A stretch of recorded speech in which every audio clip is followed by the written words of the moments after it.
stay close to your customers, work with your customers, and do what you believe is right with great passion and hopefully high energy. You know, I think that it's very, very important to you got to keep remembering that you got to, you know, you can't empty the well all the time. You've got to keep topping up the well. Today on Dirty Linen, we are talking to one of the true legends of Australian hospitality. Chef and restaurateur Geoff Lindsay really drove forward modern Australian dining with his restaurants Stella and Pearl, and then did super interesting things at Dandelion in Melbourne, which only closed recently. Geoff is now at Lamaro's Hotel, and it's a real thrill to have you on the show, Geoff. Welcome to Dirty Linen. Nice to speak to you again, Dani.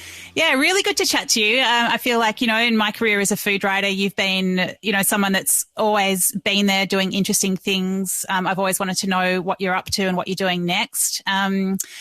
But I suppose, yeah, where do you think things are at now? Like, how do you feel about hospitality at the moment? Well, I guess I'm always very, very positive about it. I think we're in a really good place. I think there's some fantastic new concepts and ideas coming through, some amazing new investment coming into the industry that wasn't there when I first started, that's for sure. I mean, the biggest players in hospitality in Australia now didn't come from hospitality as a first career. They came as lovers of the industry and invested money into it. Chris Lucas is an example, and the Hems family in Sydney are probably great examples of that. They've invested huge amounts of money into an industry without it being necessarily their first loves. Obviously, we've got to take COVID out of it because COVID is just such a slap in the back of the head for everybody.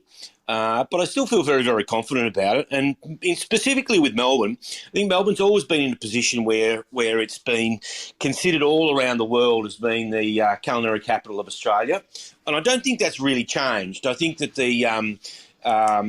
I think that Sydney remains as being the business hub, and therefore the restaurants tend to be more high profile, busier, and perhaps more profitable than the Melbourne ones do. But I do still believe that Melbourne is very much the epicentre of culinary appreciation in Australia.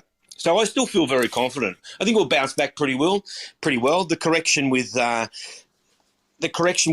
in real estate with rental is going to help businesses. That may take a year or two to filter through, but that'll help us. And then the influx, hopefully, of the new students and international workers that comes in will see a whole lot of really, really exciting new ideas and new things happening for us. Cooks coming from all over the world that'll be here. I'm pretty confident, pretty excited about it. Wow. I mean, I can hear the energy in your voice. I'm so thrilled to hear you so positive and upbeat and forward looking. It's really great. But now I'm going to make you go back in time and take us to the start of your journey in hospitality. What took the young Geoff Lindsay into restaurants? I was born in Warrnambool and started my apprenticeship working in Warrnambool when I left school. I had been through the time that I was in high school in Warrnambool. My father ran a pharmacy down in the main street of Warrnambool, and he used to work every Friday night. He used to work late nights down there till 9 o'clock. So my mother and my two brothers would always go down and meet him at a restaurant that was in, not really a restaurant, sort of family restaurant. Not a McDonald's, though. We didn't have McDonald's down there until much later. But we used to go there every Friday night and have dinner with him there. He'd come and see us at 6 o'clock, and then he'd go back and do the last couple of hours at the pharmacy until 9 o'clock that night. So we got a chance to see him then. Because by the time the weekend came, all of the boys, I had older brother and a younger brother. I was the middle boy. We were all playing all sorts of sport and all sorts of stuff. And, you know, my dad worked 6 days a week the whole time. So we didn't get to see each other that much on the weekend. So Friday night was always really good for us. So we go down to this particular restaurant, sit there, and I guess that was at the time when I first started to appreciate food a little bit more. My mother had always been a great cook, but we'd appreciated food in a restaurant environment where you could order what you wanted, and then it came to the table, and then it was cleared for you, and so it was kind of it was very special for us. So at that particular time, I really started to fall in love with the dynamic of restaurants, not really cooking. It took me a long time to fall in love. This is the honest truth. It took me a long time to fall in love with cooking. It wasn't until 10 or 12 years after I started cooking that I really fell in love with cooking itself. What I loved was restaurants and the dynamic of restaurants. I love people coming in with, dropping their troubles of the day, off at the front door, coming in, having a glass of wine or a glass of champagne or something like that, and all of a sudden you could tell them transforming into this new zone of happiness. And then by the time they left, all their worries are gone and out the door that they went. Leaving very, very happy. So at that particular time, I was probably, 15, 16, up until the time that I was 17. I kind of really loved the atmosphere of the restaurant. I really started to look forward to it. And then, of course, by the time I got to 17, I was looking at things in a sort of different way, and I felt that this could be the way I wanted to spend my life. And the guy who owned the restaurant down there in Warrnambool, he drove a really fancy convertible car. Every day he came in on Friday afternoon, he'd always have his golf clubs over his shoulder, or he'd have his tennis racket, or he'd have his a surfboard over his shoulder or in the back of the car. So I got to know him. He was relatively young too, but he was living this very idyllic lifestyle. And I thought, oh, well, this is for me. You come in, you're on the golf course all day, you're at the tennis club all day, and then you come in and start work at 6 o'clock at night, and that's your life. It clearly wasn't in the end. How deluded I was. So, but that was what it was, and I thought, gee, that's a really nice lifestyle. And my family had all come from, my brother at that particular time just come down to Monash University, was studying medicine. My mum worked at the Warrnambool-based hospital. She was in infection control. So this was during the time of AIDS, So infection control was very, very important, not unlike what it is today, really. And my dad was a chemist. So in a lot of ways, they were all dealing with people who were sick, trying to make them better.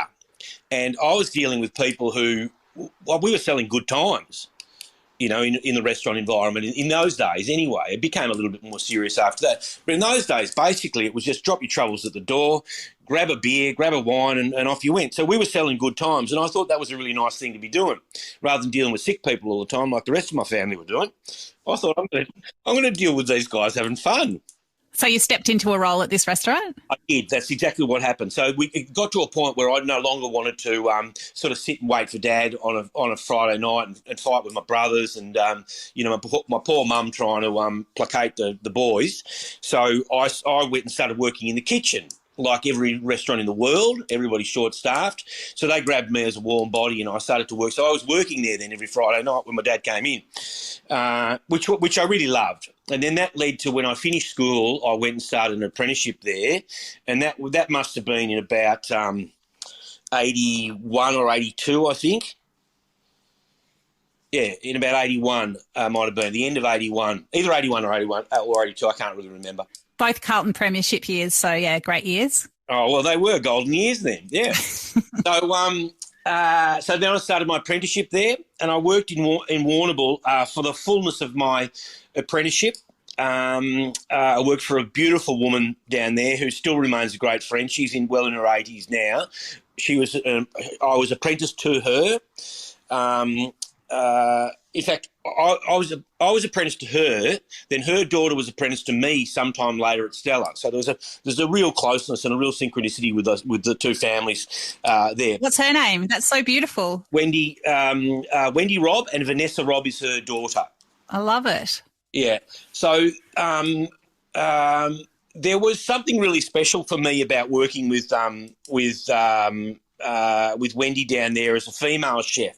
Knowing what I know now, I realise that I got a very, very nurtured and a very, very comforting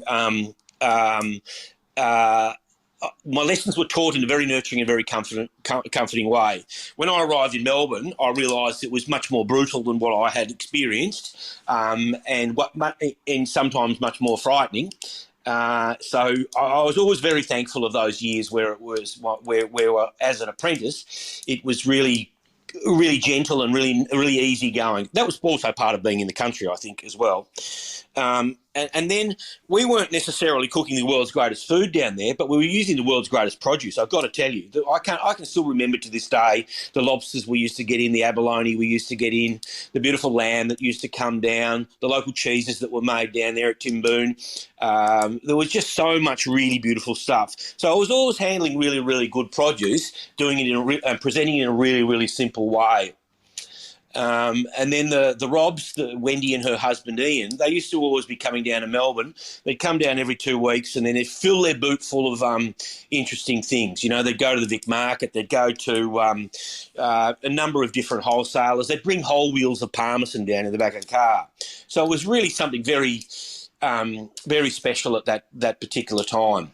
It sounds like a great education. And then did they sort of light the spark of heading to Melbourne to see what was next? Yeah, they did. They always told me that that's what I had. I mean, I always knew that that's really what I wanted, because obviously my goal always remained that I wanted to own my own restaurant, you know, and have the convertible and the golf clubs and the tennis racket, the surfboard and the very pretty girlfriend. Which I had pretty girlfriends, but I didn't have a lot of time to play sport, I've got to say. So then when I qualified, I moved down to Melbourne and I worked at a place called the Willows in St Kilda Road, which at the time was a very, very successful restaurant run by a woman as well.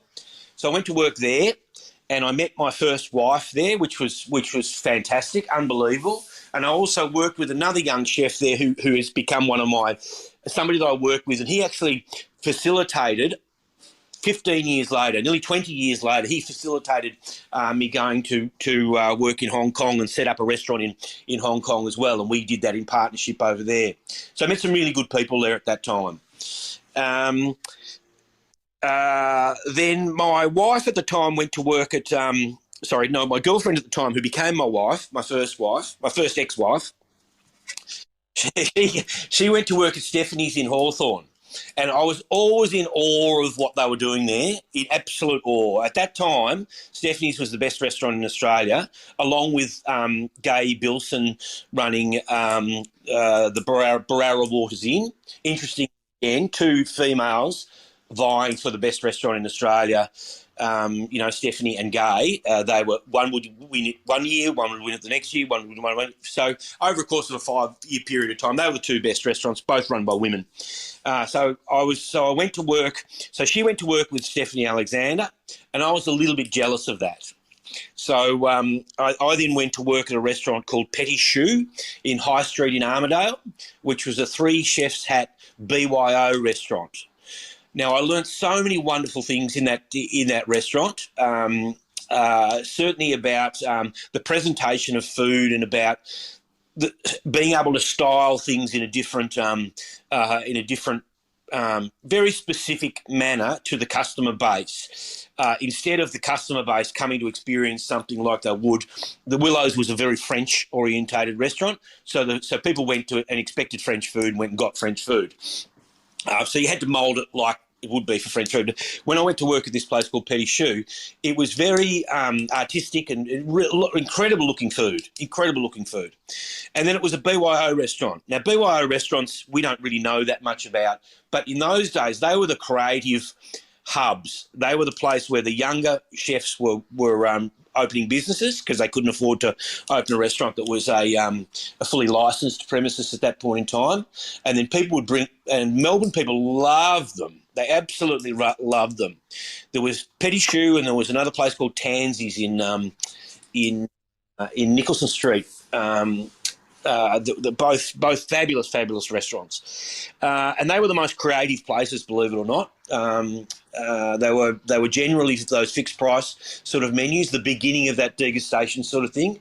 But the fact that customers could bring their own wine meant they brought really good wine, and they were real celebration sort of places, bigger tables than a la carte restaurants. And great fun and real experimental sort of places for chefs. Yeah, Geoff, it's really interesting thinking about those BYO restaurants, which is such a big part of Melbourne dining culture through those decades, 70s, 80s into the 90s. And, I mean, how could restaurateurs make money in those restaurants? Well, back in the days, you didn't have to pay for that infrastructure. You could go to a little shop anywhere, virtually paint the place white yourself, put your tables and chairs in there, put a very small kitchen in there, and off you went. And it wasn't really because it did cost a little bit in those days to apply for your liquor license and to follow through. Yeah, to follow through with them. It wasn't until that that big I can't remember the guy's name who did that big audit of the liquor licensing in Victoria that sort of changed everything. Neuenhausen. It wasn't until the Neuenhausen report came out that they sort of started to change everything and made it much easier for people to get liquor licenses and made it easier for people to drink and order a wine by the glass and all that sort of thing. Before that, you just couldn't do it. You had to buy a big, you had to have a lot of infrastructure, financial infrastructure. I guess I'm alluding to more so than business infrastructure. It's interesting, it's interesting because it's like the liberalisation of the liquor laws made it easier for people to get a license, but then at the same time, just going back to what you said at the start of this conversation, you've got this sort of, I guess, big money investment coming in. It's sort of like everything started to scale up in terms of what you needed to open a restaurant. For the better. I mean, that meant now you could just, in those days, before that, you couldn't just go and get a glass of wine and sit on a street corner like we take for granted now. You couldn't get a glass of wine in a bookshop like you can now, which we take for granted. You couldn't get a glass of wine at the movies. You couldn't get a glass of wine at the theatre. You couldn't get a glass of wine anywhere, except in a licensed restaurant. So that real big change was very, very, very positive for the industry. It meant that it made it harder for the little independent BYO restaurant to survive, but I think that was a small price to pay because I think you could do a BYO restaurant again nowadays, but a lot of that sort of changed too with the 0.05 introduction of point. People don't realise that back in those days you just drank and drove. Everybody did. Half of us died on the weekend, but really that was the case. There was no such thing as drink driving. It was just a really weird time. From where I sit, it wasn't really that long ago, but it's may seem like the dark ages to a lot of people, but it really kind of wasn't really that long ago. I remember going to Stephanie's restaurant. I was a kid, and I still can remember having a beautifully dressed green salad for the first time and just feeling like it was like a revelation. Yeah, I did that. I dressed that salad. It was really good. Thank you. So I started working at Steph. So what happened was with my first ex-wife, she was a beautiful girl. She's a great cook, unbelievable cook. She went and worked there at Stephanie's, and then she decided she didn't want to do it anymore because it was really intense, really aggressive, and she hadn't sort of seen anything like that before. And she just wanted to move to she just wanted to be a pure cook and not, go through the robust nature of it. You had to work really, really hard there. So I said that I'd take her job. So I just walked in, introduced myself to Stephanie and said, I'm going to take her job. She's leaving at the end of the week and I'm starting. And that was pretty much it. I wrote her a really nice letter and said, is this all right? Can we do this? But pretty much that's what I was angling for, and it kind of worked out. So and then I loved it. I absolutely adored it. I was there for 6 years. In the end, I started working in the pastry department when I first got there, and then I ended as the head chef there. I worked with Stephanie as the head chef there for 3 or 4 years. I absolutely loved it there. I learned so much about food and about life and about running businesses, what to do and what not to do. Also, there are a few things that I learned there that have become part of my mantra of what not to do. But I just adored it. Stephanie was just such a wonderful woman, just such a knowledgeable person about food. And as I said, at that time, she was lauded all over the world. I was very fortunate with her to be able to travel as guest chef. We worked in London, we worked in New York, we worked in San Francisco, we worked in Los Angeles, worked in New Zealand. With her, just cooking promotional sort of guest chef sort of things, special dinners, book launches. Yeah. What a ride. But Geoff, a lot of people know of Stephanie's, and it does have that legendary place in our restaurant canon. But just describe it, just set the scene for people who weren't lucky enough to go there. It's a massive big mansion in Hawthorne. Beautiful Italianate mansion. When I first started there, Stephanie and her husband and kids lived upstairs, and there was a big restaurant downstairs. Beautiful dining rooms, the most beautiful dining rooms in Melbourne. A bit like what you'd said, Florentino, but kind of much, in a lot of ways, much more gobsmacking, really. And then at the heart of the restaurant was this massive kitchen, massive, right in the middle of the building. It had big floor to ceiling, almost floor to ceiling windows all the way around it that you could open up, and it had a massive big kitchen garden outside. So we were doing sort of kitchen garden style, grow your own herbs, grow your own vegetables, way before it became fashionable. We were doing, we knew what sustainability was way before it became a trend like it is nowadays. We were recycling everything, composting everything. It was pretty incredible sort of atmosphere. And the whole team worked all the time together. So I don't know whether there might have been, I think when I was doing the rosters, there were more than 20 of us on the roster. So you might have 16 people in the kitchen at any one time. I don't think anybody's doing that nowadays. They might be. I guess they might be. There might be a few places doing that. But certainly at that time, that was really, really big. And everything was done. She hand wrote all the menus. Everything was done seasonally. So there was everything went. And 4 times a year, everything went off the menu and the rest of it came. And Stephanie was travelling all the time, and she was going around Australia all the time, championing produce and everything. It really was a very, very... And for me there, 3 or 4 years just went in the blink of an eye, because everything was so... Or the year was so ordered, we were going to do this and then we're going to do that and then we're going to do this and then we're going to do that. And, you knew, it was mapped out the whole year was mapped out on a wall in the kitchen, and then everybody all the staff had little chores. You did your section, whether you're the pastry section or the the saucier or the whatever it was what section you was. But everybody had little chores to do as well. So it's kind of run in some way, in a really human way. So that. I take the bins out, water the garden. All of just little things like you would probably have for your kids at home, Put the washing on, like somebody had their chore was to wash the tea towels, dry the tea towels, fold the tea towels. So it was just the way that it was run. And I guess in those days, there were, that's just sort of, the way you did it, I guess. Well, I don't know if it was, but that's the way we did it, and it worked really well for us. Because I know all the kids that work there that I know ever since. Like, I worked with Annie Smithers in those days. She's still around now. I'm sure she runs her kitchen exactly the same as that, That's the way I run my kitchens too. And I'm pleased that was what it was like. There was also a slight growing of real aggression within that kitchen there, again, that I'd never seen before, that kind of took me by surprise a little bit. And some of it, unfortunately, rubbed off on me, and it took me a little bit of a while to get that spot out of my, out damn spot. I know it took me 10 or 12 years, maybe even 15 years to get that out. But back in those days, things could be pretty aggressive in the kitchen environment. Right. I know Stephanie's can be a formidable presence, but I can't imagine that she was screaming in the kitchen. I just cannot see that. Yeah, no, she wasn't involved in any of that. No, that's not what I mean at all. She employed head chefs in the kitchen that were under a hell of a lot of pressure, obviously, because I did that role myself, so I know how much pressure that it was under. But sometimes they were European chefs. And I'm not suggesting that came from that, but sometimes monkey see, monkey do.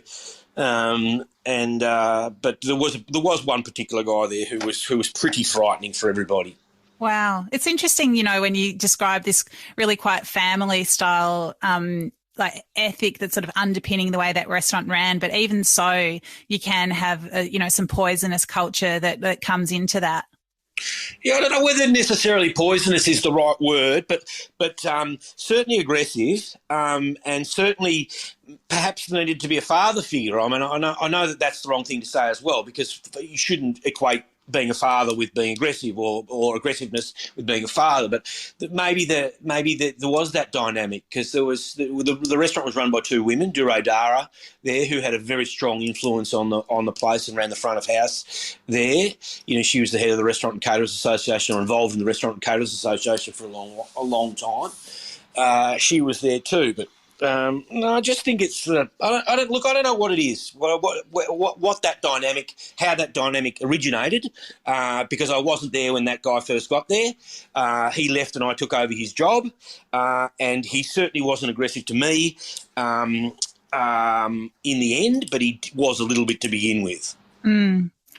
Okay, so step us forward. What happened next in your career? I left Stephanie's at around about 94, and then I went to work with with one of my best friends at the time, a guy called Andrew Blake. Andrew had a restaurant down at South Bank called Blake's, and I went and worked there for a while in view of us looking for a restaurant. About 6 months later, we found, or maybe even more than that, maybe about 12 months later, we found a restaurant in Spring Street in the city next to the Princess Theatre, which is now called the City Wine Store, two-level restaurant, and we took that over in '95. Won Best New Restaurant when that opened with 3 chefs' hats there and Best New Restaurant. So it was pretty bold sort of start, really, for my first restaurant. I was 29 at the time. I had a 2-year-old daughter, my beautiful daughter, who I think you might have met, Dani, called Isabella. Yep. So I had a lot on my plate anyway. And then we took that place over, and we did a lot of great stuff there. At that time, again, there was still really a strong emphasis on European style food, and this modern Australian thing hadn't really kicked that much. I feel like those restaurants, like if I think about, this whole idea of modern Australian, like Blake's was an originator, Stella was certainly an originator, and then carrying it forward into Pearl, where I guess it really stepped forward again. But Stella was fantastic because it gave us a lot of ways to experiment with sort of different concepts there. We had an entire wine list, all available by the glass. We had on the menu, every single dish was paired with a wine that was a matched wine that was available by the glass. So we were really trying to do some very innovative things. We had our other partner there was a guy called Grant Van Every, who won a gold medal at the Sommeliers Olympics. Believe it or not, there is a thing called the Sommeliers Olympics. Won a gold medal at Sommeliers Olympics for matching food and wine together. So he had an incredible knowledge. So his involvement within the business was really powerful. And as the three of us had travelled a little bit at that stage to the United States to see what was sort of happening there, particularly with Californian cuisine and the wine movement in the States, and those were some of the elements that we sort of gleaned from there. We felt that that we would leave the Italian restaurants to the Italians and the French restaurants to the French, and we would do Australian food because that's who we were and that's what we knew, even though we didn't really know what Australian food was. What do you think was a key dish at Stella? I think we started to do a lot of variation, a lot of seafood, light seafood sort of things, with like things like we used to do this beautiful tuna ceviche, but it wasn't a ceviche. We were doing it more in with Thai flavours on it as well. So the combination of those sort of things, the premium produce for me was the key with Australian cuisine. You had to start off with premium produce, and then the layering of the Asian herbs and flavours on it, and presenting it in a very, very stylised, even more European way, I guess, than Asian food tends to be in a bowl, like that. So a much more stylised sort of a manner. So we do a beautiful roast Peking duck there, which is probably the most famous dish that we had. I've unfortunately fell into the trap of doing duck dishes that remain on the menus for a very, very long period of time. Well, that was certainly the case at Pearl, where that red duck curry was just bolted to the menu. Yeah, the red duck curry, which is still at Lamaro's. So we were there. We sold the restaurant there in about 2000,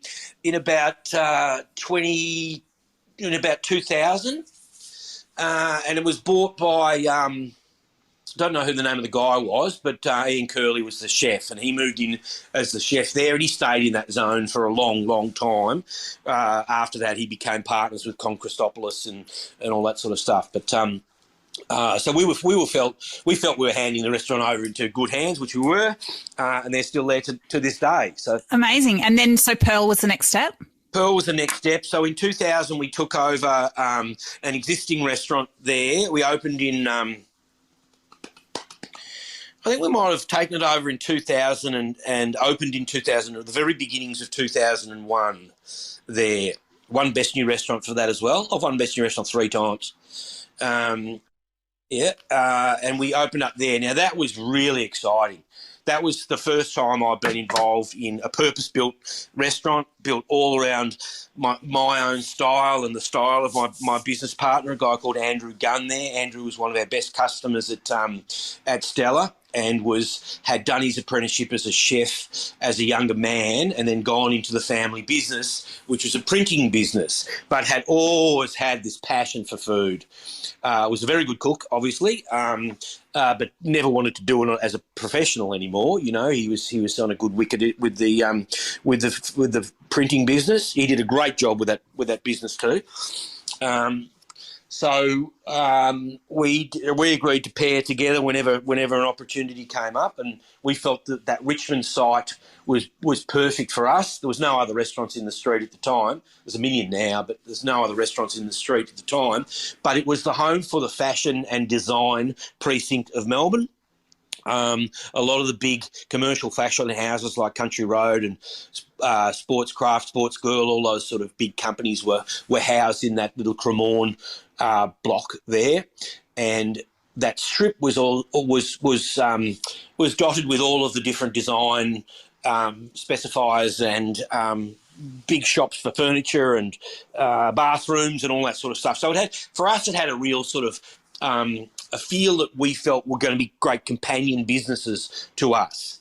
And that was definitely the case. So that restaurant absolutely flew for a number of years. It was great. The food that I was doing there, I was just so happy with. Customers were happy with it too, I believe.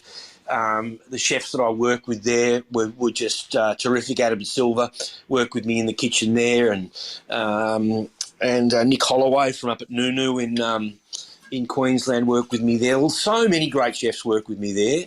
I've still got two of my best managers from there that are working for me at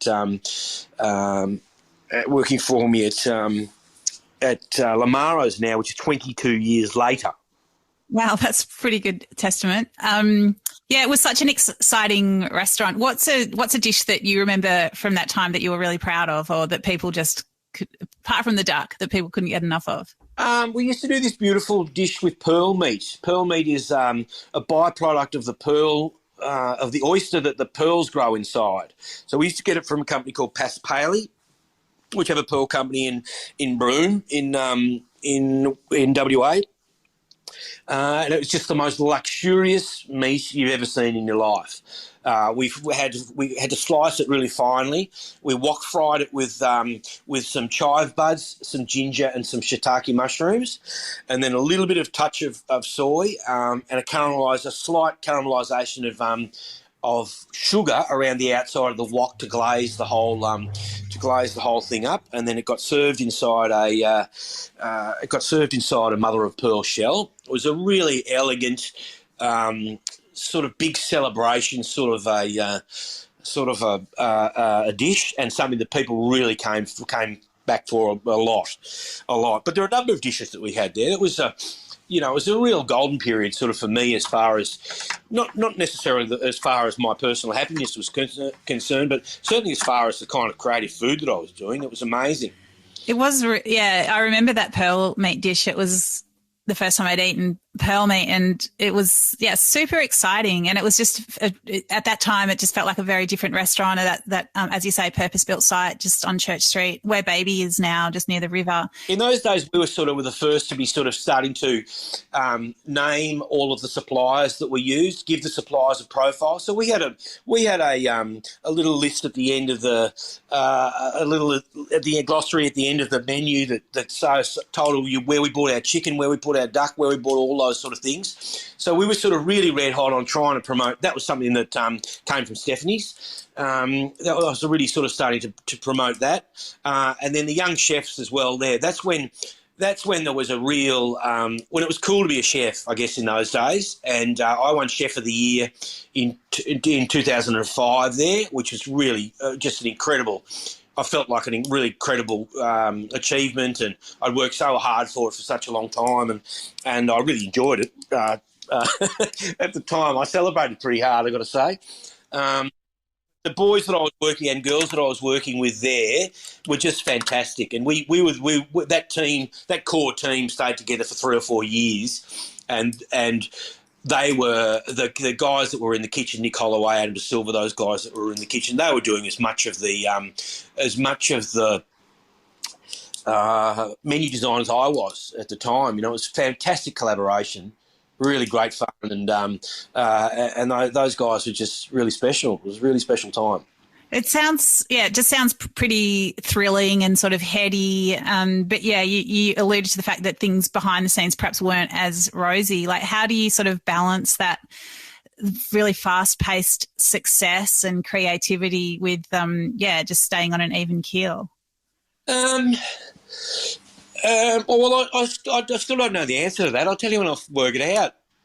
No, it's still – look, it's a very it is an all-encompassing career being a cook. There's no doubt about it. But so are a lot of careers, you know. There's I think one of the things about it is that you like being a nurse or being a doctor or being an AMBO is hell of a lot worse, hell of a lot more difficult, hell of a lot more challenging.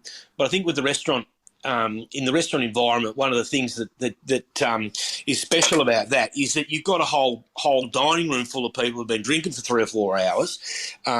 Alcohol's at the centre of the business, and it can become a bit of a trap that you end up having a few drinks every day.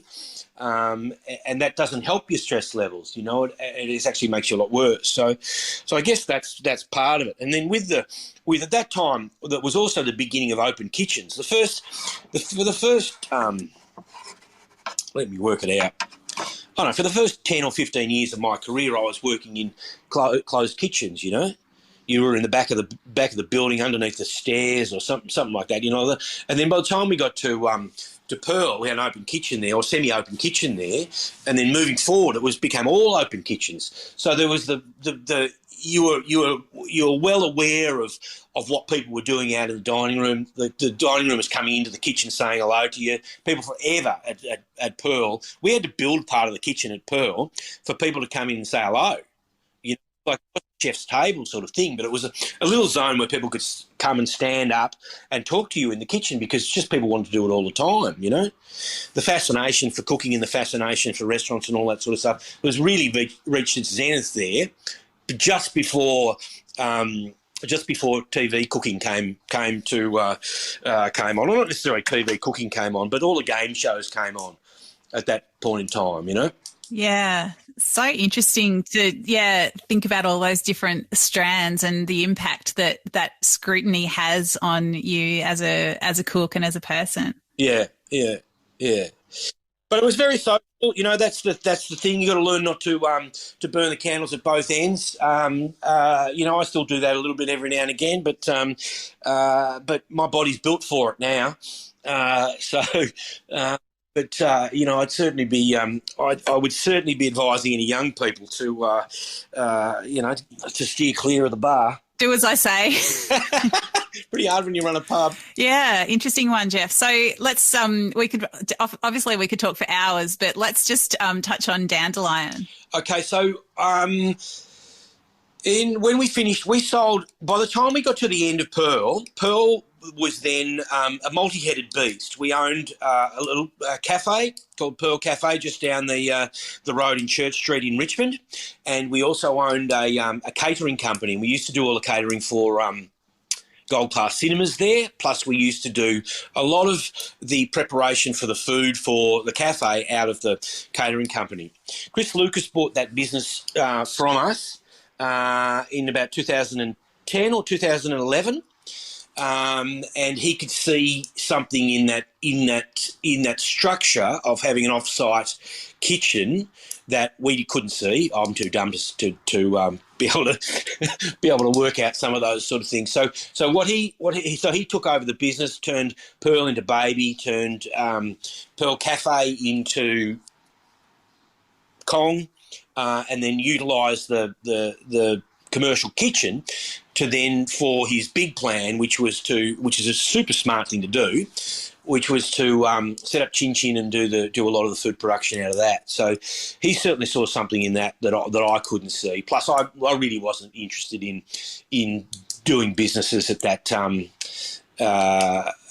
with that kind of infrastructure and that kind of thing. I was coming from a chef's perspective where I like to touch everything that came into the kitchen and serve it all and, plate it all myself and do all those sort of stupid things that we do. Yeah. Well, you could probably give yourself a bit more credit because, he saw how he could scale it a little bit, but you were actually already doing it. So, yeah. We were already doing it. Yeah. We were already doing it. Yeah. So I took, at that time after we'd sold, I took a little bit of time off and got married to my second ex-wife. Her name is Jane, and we went one of the holidays. We'd been on a couple of holidays to Vietnam before we got married, and we loved it. We absolutely loved it. I've been now to Vietnam 10 times. It's the most fantastic place to eat, most fantastic travel, most fantastic place to take your kids. I just loved it so much. And after the Pearl thing had sort of finished, there are a lot of restaurants that were going to that really indulgent sort of style of thing that I hate, where a customer goes into a restaurant, they're not shown a menu, they're just asked what their dietary requirements are, and then the chef cooks whatever they want for them.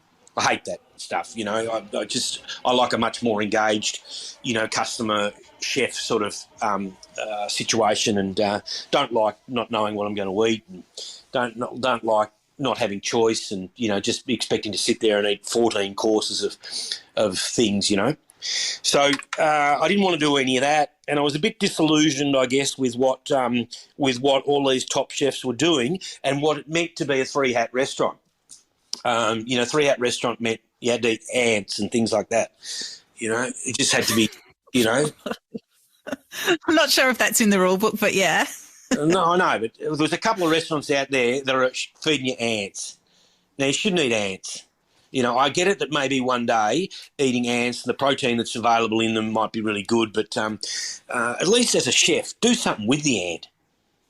Don't just put ants on the plate and ask people to eat them, That's okay, fine. I don't know who feels. I think they do eat a lot of insects in Vietnam. I know. I absolutely know that, but they cook them really nicely. I've eaten them. I've eaten tarantulas. I've eaten a whole lot of them. But they treat them. They cook them and they treat them. But they also eat them because there's nothing else to eat, traditionally. Yeah? Well, definitely, they're definitely a great source of protein. It's just not for me, And fair enough. I pay for everything in it myself, and I'm not going to serve my customers ants. Respect. Okay. So you opened your ant-free restaurant Dandelion in Elwood? Yeah, you opened an ant. So we opened a Vietnamese restaurant down there. I love Vietnamese food, and I thought that it was ripe to be treated instead of being the cheapest cuisine we could buy, which in a lot of ways at that time it was. Victoria Street, which was the home of Vietnamese food, was the cheapest place you would go. And as a student or as a young person, that's where you would go and eat. I thought in my travels in Vietnam that there was a lot more to the food than just a $7 bowl of pho or a $3 banh mi, So I tried to do a lot of Vietnamese regional food and to use a lot of the sort of haute cuisine, for want of a better term, that emanated out of Hue in central Vietnam, I absolutely loved it. I loved it. Loved the food, and loved sharing with people. People really appreciated it. Really appreciated being able to go to a Vietnamese restaurant that was that they could go to a date on, or that they could take their parents to, or they could, that wasn't in an environment like at that time like Victoria Street was, which was pretty marginal sort of an area. You wouldn't want to walk around there too much around the back alleyways, and then the restaurants themselves weren't managed and run in the same way that I had become used to. That's what I wanted to do. Still be able to operate a beautiful, clean restaurant that was safe to go to. That was, and the food was really good. And I also wanted something, again, going back to what we did at Stella with all of the wines by the glass and the matching of the food and the wine.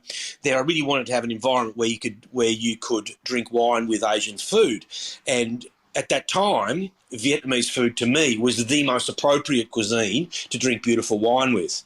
Vietnamese food, you could have the full gamut of wines. You could have tannic red wines. You could have really oaky white wines. You could have fragrant white wines. You could have the whole box and dice with it. So my wife at the time was worked in the wine industry, so she was very excited by that as well. So it was a really terrific. It just exploded. One best new restaurant down there as well, 3 times. That's the 3rd time. So it was a very, very, very, very rewarding time. I worked with a mainly Vietnamese team there, so I learnt a lot about Vietnam. I worked with a lot of kids who are students here who weren't necessarily qualified chefs or chefs at all, but knew a lot more about Vietnamese food than I did, and not more about Vietnamese food, and they knew the flavours, and they knew the traditions of the food, and they knew why you ate this particular dish with this particular dish. And, it was a terrific experience, terrific. And a lot of people came through your kitchen that I'm just thinking of Ennis, for example, who worked with you and then opened his own restaurant. I've forgotten his last name. And what's the name of his restaurant? It's called Hanoi Me in Port Melbourne. Yeah, that's right. And just such a lovely person and great little restaurant. So I think, a lot of talent went through that kitchen. Who else do we know that went through there, Geoff? A guy called Tam Do, or somebody we call Tim Tam, who's just opened a restaurant up in Maroochydore now. But he ran a number of places here. He was very prolific in his setting up of contemporary Vietnamese restaurants down here. He contributed a hell of a lot to the advancement of. He and his family had 3 restaurants in Chapel Street. New Wind and Kin and something else. The old Saigon Rose. So they operating 3 restaurants, Vietnamese restaurants there at that time. So they were very thankful too to have an environment where they could be their best as well, where their cuisine was respected, and they were challenged to make it better all the time, and I was constantly picking their brains. What about this? What about this? What about this? What about this? And we would have so many special dinners down there. You can't believe it. I can't believe it when I look back at the menus and stuff, how many times we'd put on a special, Buddha's birthday menu, or a menu for the Lunar New Year, or, we're coming up with things all the time because that's what their food was like, Vietnamese food and a lot of Asian food in general. There are dishes that you would only eat once a year. We have that maybe with turkey at Christmas time, hot cross buns, but there's not much else really.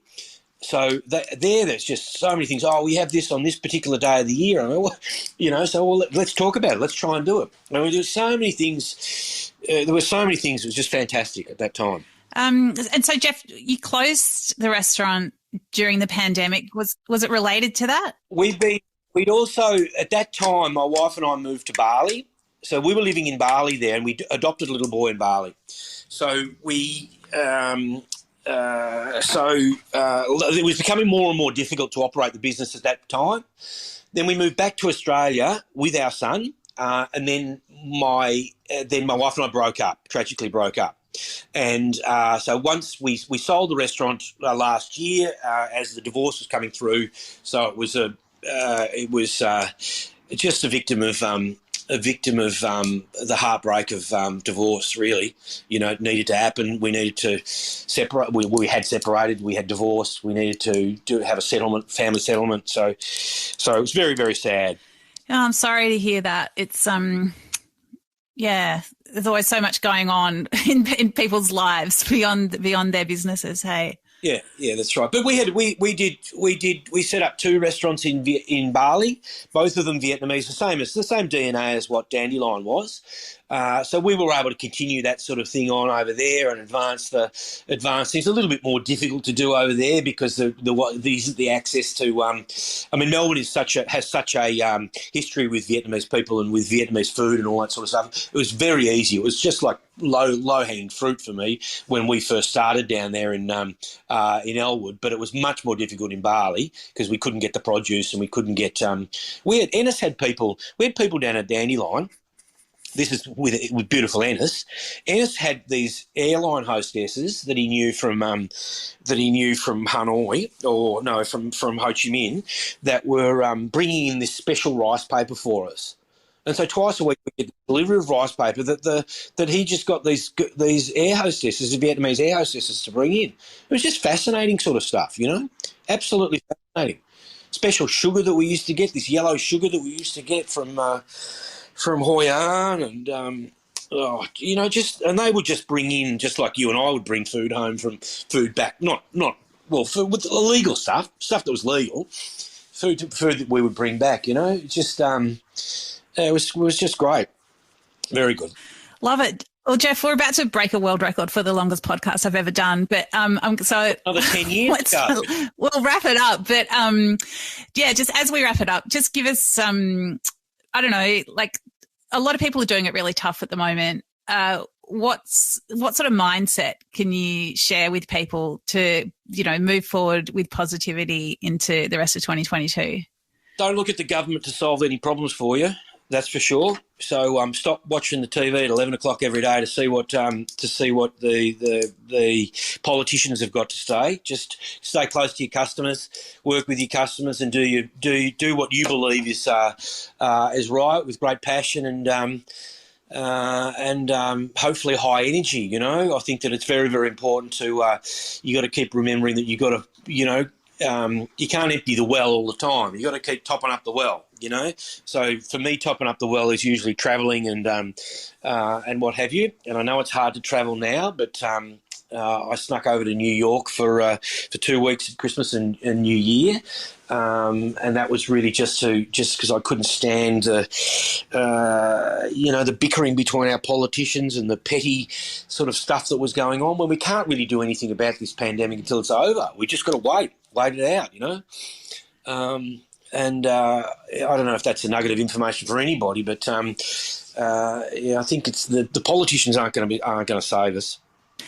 Geoff, it's been an absolute pleasure to have you on the show. I feel like we need to do it again so that we can cover some more stuff. But so wonderful to have you, step us through some of your extraordinary career and get your perspective on the industry. Thank you so much for chatting to us today on Dirty Linen. My pleasure. This is Dirty Linen, and I'm Dani Valent. We air the issues that the hospitality industry finds hard to talk about, hearing from different people with unique perspectives. We want to hear from you as well. If you have something that needs to be said about a topic, get in touch so we can include your perspective. Contact us at dirtyLinen@deepintheweeds.com.au or hit us up on Insta at Dirty Linen Podcast. We can't wait to hear from you. This